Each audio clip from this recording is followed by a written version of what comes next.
নমস্কার, আমার বিবর্ধন নীরনাথ চক্রবর্তীর লেখা খোকার ইচ্ছে। উঠতে বসতে বাবা,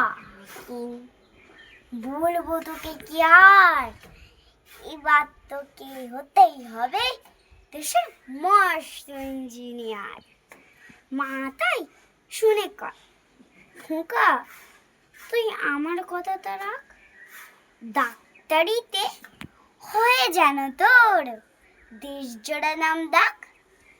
জেঠু বলেন কি হবি তুই, আমি সেটা জানি, তুই হবি এক নোবেল জয়ী বিখ্যাত বিজ্ঞানী। একই সঙ্গে সবাই বলেন অন্য কিছু নয়, এবার তোকে হতেই হবে স্কুলে ফার্স্ট বয়। আমার ইচ্ছা গুড়ি ওড়াই, লাড্ডু ঘোড়াই আর ক্রিকেট খেলি, সাঁততে করি মহোষধিবার। সেসব করতে গেলে সবাই আসে তেরে, সবাই বলে মন্দে পালায় এক্ষুনি সব ছেড়ে।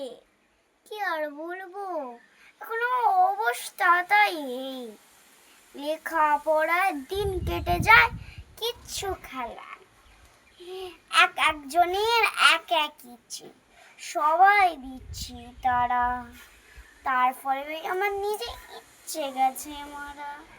নমস্কার।